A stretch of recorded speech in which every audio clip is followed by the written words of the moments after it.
Lights, camera.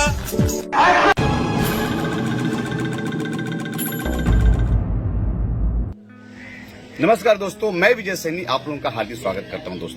दोस्तों जैसे आप सबको पता है कि मैं साईं बाबा का सीरियल कर रहा हूं। दोस्तों आज मैं उस महान हस्ती से मिलवाने जा रहा हूं जो साईं बाबा सीरियल के प्रोड्यूसर हैं, राइटर हैं और सबसे बड़ी बात है कि उन्होंने मुझे मौका दिया इस शो को डायरेक्ट करने की। तो आइए मिलते हैं विकास सर से। विकास सर कैसे हैं आप? बिल्कुल बढ़िया विजय जी। पहले सर आपको बधाई दे रहा हूँ कि आपका सीरियल, हमारा सीरियल आज 16 तारीख से टेलीकास्ट हो गया, उसकी बधाई। और दूसरे आपने मुझे मौका दिया, उसके लिए भी आपको थैंक्स करना चाहेंगे। विजय जी, सबसे पहली बात है कि मैं उस आपकी शुभकामनाओं को तो ले सकता हूं, लेकिन मौका देने वाला मैं नहीं हूं, मौका देने वाले साईं, जिन्होंने सबको जोड़ा, जिन्होंने मुझे ये प्रेरणा दी और ये शो बनाने का एक रास्ता सुगम किया।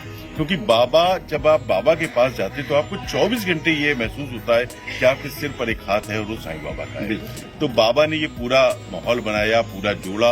और सच बात ये कि दूरदर्शन में मैंने 6 साल पहले ये शो डाला था और 6 साल तक मुझे तो कहीं भी ऐसा एहसास नहीं हुआ कि शो नहीं बनेगा। एक बार भी मेरा विश्वास नहीं टूटा, एक बार भी मुझे निराशा नहीं हुई। इतना लंबा पीरियड के बाद मुझे जो अप्रूवल मिली तो मुझे मालूम था ये तो होना था। तो ये साईं बाबा की शक्ति है, साईं बाबा की कृपा है और उनकी ही कृपा से हम सब जुड़े। उन्होंने एक एक आदमी को अपने आप सिलेक्ट किया क्योंकि उनका शो था। और सच में ये जो पिछले 3 महीने से हम लोग शूटिंग कर रहे हैं, एक दिन भी ऐसा मुझे एहसास नहीं हुआ कि इस शो के साथ बाबा नहीं।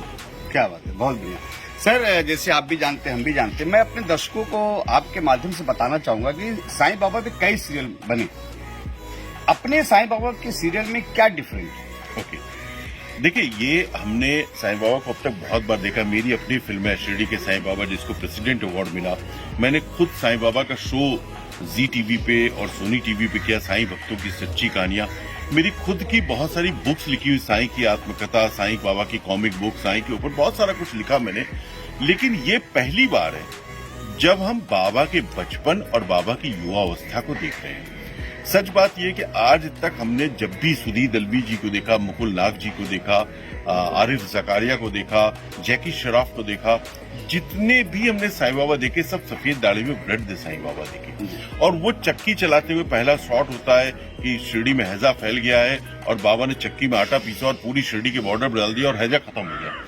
बट ये सीरियल जो अनंत कोटि ब्रह्मांड नायक डीडी किसान पर सोमवार से शुक्रवार 8:30 बजे आ रहा है, इसमें पहली बार बाबा का यौवन, बाबा का बचपन हम देखने जा रहे हैं। एक छोटा सा बच्चा, साधारण सा बच्चा, गांव देहात का, एक असाधारण शक्ति संपन्न अनंत कोटि ब्रह्मांड का नायक कैसे बना, वो इस कहानी का कंटेंट है। हम इस कहानी के माध्यम से, शायद बाबा ने ही प्रेरणा दी है, हमें ये कहना चाहते हैं कि आपके अंदर भी वो अपरिमित संभावनाएं हैं। अगर आप बाबा जैसा जीवन जिए, बाबा को प्रेरक मान के बाबा के दिखाए हुए रास्ते का अनुसरण करें, उनके पद चिन्हों पर चलें, तो आप भी उतने शक्ति संपन्न हो सकते हैं। और ये यात्रा श्री राम के विषय में हम जानते हैं कि उनका बचपन कैसा था, दशरथ महाराज के पुत्र थे। श्री कृष्ण के विषय में जानते हैं कि गोपिकाओं के संग रास रचाते थे, माखन चोरी करते थे, इधर उधर खेलते थे, काली अदा करते थे। हम जीसस क्राइस्ट और गुरु नानक के विषय में जानते हैं, महावीर और बुद्ध के विषय में जानते हैं, हम विवेकानंद जी के विषय में जानते हैं। लेकिन साईं बाबा के बचपन के विषय में, साईं बाबा के युवावस्था के विषय में हम कुछ नहीं जानते। तो ये पहला सीरियल है जो आपको बाबा के उस बचपन को दिखाएगा, उस संघर्ष को दिखाएगा कि कैसे एक छोटा सा बच्चा, गांव का, बिना पढ़ा लिखा, अनपढ़, अनजान सा बच्चा असाधारण शक्ति संपन्न अनंत कोटि ब्रह्मांड का नायक बना। और इसके साथ ही साथ इस शो की जो यूएसपी है वो ये है कि जब शिरडी में बाबा का आगमन हो, देखिए बाबा लगभग 62-63 साल शिरडी में रहे। इन 62-63 सालों में तो हमने अंत का पीरियड देखा। शुरुआत में जब बाबा आए होंगे तो शिरडी में क्या हुआ होगा। शिरडी के लोगों ने उन्हें एक्सेप्ट किया, उन्हें नकार दिया, उनका बहिष्कार कर दिया, उनको दुत्कारा, उनको फटकारा या उनको बहुत प्यार किया। ये जो देखने की खूबी है, जो देखने की बातें हैं, जो विशेषता है, वो पहली बार किसी भी स्क्रीन पर, किसी भी मीडियम से, चाहे वो बुक प्रिंट हो, चाहे वो इलेक्ट्रॉनिक मीडिया हो, चाहे वो फिल्म हो, चाहे टेलीविजन, पहली बार आपको अनंत कोटि ब्रह्मांड नायक साईं बाबा देखने को मिलेगी। इसलिए इस धरोहर को आप अगर साईं भक्त हैं तो अवश्य संभाल कर रखिए। बिल्कुल दोस्तों, मैं आपको बताना चाहूंगा कि जब मैं डायरेक्ट करने सर के सीन आता है, क्योंकि सर राइटर भी इसके, तो इतनी अच्छी अच्छी बातें लिखी है उसमें कि अगर आदमी, हर व्यक्ति अगर उसको अपने ऊपर प्रेरणा ले तो बहुत आगे बढ़ेगा। सर वो जो आप लिखते हो, इतनी अच्छी अच्छी स्क्रिप्ट लिखते हो, आपको उसके पीछे आपको प्रेरणा कहाँ से मिलती है? साईं बाबा प्रेरणा है। मैं तो मेरा तो कोई पुरुषार्थ ही नहीं। जब मुझे प्रेसिडेंट अवार्ड मिला शिरडी साईं बाबा फिल्म के लिए, तो मेरे मुंह से एक ही बात निकली कि लिखवाने वाले वो थे और श्रेय मुझे दे दे। बाबा की सबसे बड़ी विशेषता ये है कि वो अपने भक्तों को बहुत मान देती है। वो अपने भक्तों को आगे कर देते, पीछे चुप जाते कि उनको तो किसी श्रेय की आवश्यकता ही नहीं है। तो सब कुछ बाबा का है। ये श्रेय, ये सम्मान, ये अच्छा काम हुआ तो बाबा ने किया और बाबा ने बड़ी प्रेरणा दी। हर शब्द पे ऐसा लगता है बाबा ने स्वयं कलम पे बैठ के लिखवा लिया। बिल्कुल। दोस्तों मैं आपको ये भी बताना चाहूंगा कि अभी हमारा 4 एपिसोड टेलीकास्ट हो चुका। देखिए उसके एक्टर ने इतना अच्छा काम किया। तो सर मैं ये पूछना चाहूंगा, as a producer, as a writer, जब आप साईं बाबा में जब एक्टरों की सिलेक्शन कर रहे थे तो किन चीजों का आपने ध्यान रखा? नहीं, चूंकि बाबा से मेरा जुड़ाव बहुत लंबा है, लगभग 15-20 वर्षों से मैं बाबा के संग जुड़ा हुआ हूँ और शिरडी में बहुत टाइम रहा हूँ। उन चरित्रों को, उनके परिवारों को मैंने बहुत समीप से देखा। तो कास्टिंग करते वक्त मेरे सामने सबसे था कि वो फैमिली ऐसी थी, उनकी बातचीत का ढंग ऐसा था, उनका चलने का ढंग ऐसा था, उनका देखने का ढंग ऐसा था। उस फैमिली को मैंने अपना आइडियल माना और उसको एक पैरामीटर बना के उनको अपने संग कास्ट किया। सच में आज मैं जब वायजा बाई को देखता हूँ, मैं महालसा पति को देखता हूँ, मैं सफुद्दीन को देखता हूँ, मैं नाना चौबदार को देखता हूँ, नाना की आई को देखता हूँ, जिपरी को देखता हूँ, तो मुझे लगता है जैसे सब सजीव हो गए हैं। और ऐसा लगता ही नहीं है। आप जब इस शो को देखेंगे तो आपको एक बार भी अनुभव नहीं हुआ कि आप एक्टिंग देख रहे हैं। आपको लगेगा कि रियल लाइफ कैरेक्टर्स हैं। जब मैं छोटे साईं को देखता हूँ, आर ए महाजन, या मैं सार्थक को देखता हूँ, या मैं समर जैसे को देखता हूँ, मुझे लगता है ये सब कुछ बाबा की प्रेरणा, एक ग्रेस, एक कृपा बाबा की उनके साथ है और वो काम करते जाते हैं। एक एक व्यक्ति ने, एक छोटे छोटे किरदार में भी जो लोग आए हैं, उन्होंने इतना अच्छा काम किया है। जब आप इस शो को देखेंगे तो सच में आप अप्रिशिएट करेंगे कि आपको वो जो कैरेक्टर थे, लाजन लाइफ, महालसा पति जी, वायजा बाई, नाना चौबदार या सरफुद्दीन, एक एक कैरेक्टर आपको ऐसा दिखेगा शायद वही उतर कर आ गए हैं या बाबा की कुछ कृपा से उनके भीतर वो समा गए। बिल्कुल। दोस्तों साईं बाबा का जो रोल कर रहे हैं सर के सुपुत्र हैं।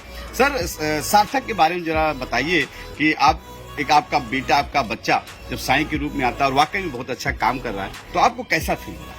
नहीं, बहुत सच बताया तो गर्व का अनुभव हो रहा है। और बेटा जब अपना कुछ काम करे तो सच में गर्व होता है। और वो सच बात यह है कि मुझसे अधिक विश्वास साईं पर उसका है। वो आज भी जब मुझसे भी रूठ जाता है या अपनी माँ से रूठ जाता है तो सिर्फ एक ही जगह है मेरे घर का मंदिर जहाँ साईं बाबा है, वो उनके पास जाके बैठ जाएगा, 1-1.5 घंटे उनके पास बैठा रहेगा, उसको नॉर्मल हो जाएगा। तो शायद बाबा की कृपा उसके संग बहुत ज्यादा थी। मैं व्यक्तिगत रूप से एक निर्माता के रूप में बोल रहा हूँ कि इस शो में उसको एज साईं बाबा लेने का मेरा कोई विचार नहीं रहा।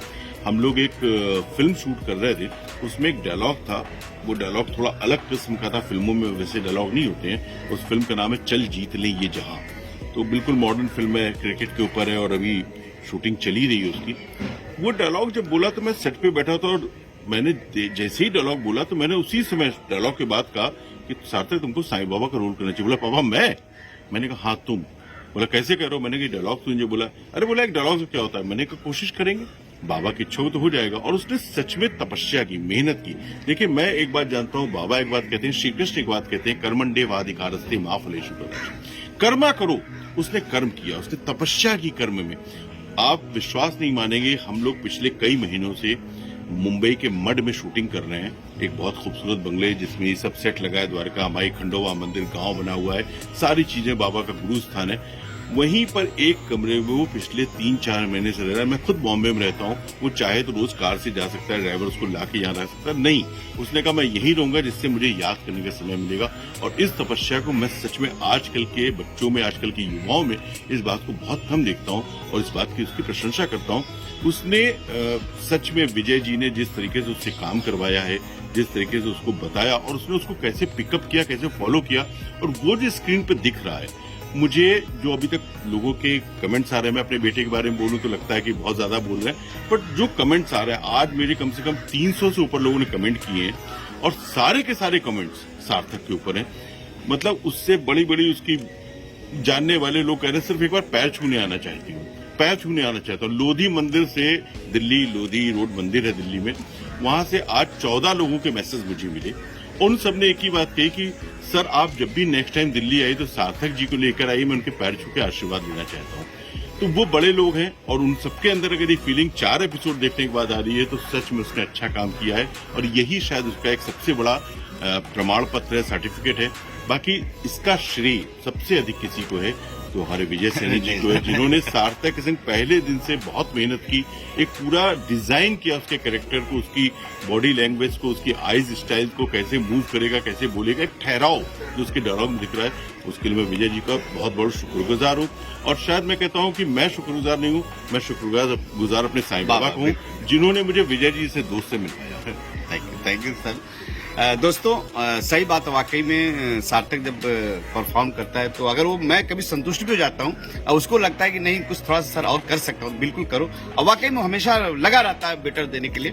तो दोस्तों हम आपसे विदा लेंगे और सर एक रिक्वेस्ट करेंगे कि आप लोग इस शो को देखिए और आनंद उठाइए। सर लास्ट में हमारे ऑडियंस को आपको क्या मैसेज देना चाहिए? मैं एक ही बात कहूंगा कि आज हमारे पूरे समाज को, पूरे संसार को साईं बाबा की शिक्षा और साईं बाबा के संदेश की सबसे अधिक आवश्यकता है। देखिए बहुत सारी भ्रांतियां, बहुत सारे भ्रम बाबा को लेकर समाज में हैं। ये धारावाहिक अनंत कोटि ब्रह्मांड नायक साईं बाबा आपके बहुत सारे भ्रमों को निवारण करेगा। बहुत सारी बातें आपके मन में जो बाबा को लेकर उठती रही हैं उनके उत्तर देगा। साथ ही साथ ये धारावाहिक बहुत बाबा के उस रूप को सामने लाने की कोशिश कर रहा है जिसको अब तक हम नहीं जानते थे। एक अनजान सी यात्रा, बट वो सच है। साईं की आत्मकथा जो मेरी ही लिखी बुक है, जिसको एक्सेप्टेंस मिली, जिसके ऊपर कम से कम 10 से अधिक चमत्कार हो चुके हैं, उस बुक पर आधारित है। इस शो को देखने के बाद आपको साईं का जो पूरा मार्गदर्शन है, साईं का जो उपदेश है, साईं की जो शिक्षा है, वो समझ में आएगी, देखने को मिलेगी। और सबसे बड़ा, जैसे मैंने पहले कहा कि बाबा का यौवन और बाबा का बचपन कैसा था, क्या संघर्ष थे, वो आप इस बार देख पाएंगे। तो अवश्य इस शो को देखिए और साईं से जुड़िए, क्योंकि साईं एक अकेले ऐसे गुरु हुए हैं, सदगुरु हुए हैं, अनंत कोटि ब्रह्मांड के नायक हुए हैं, जिन्होंने कहा सबका मालिक एक है। थैंक यू दोस्तों।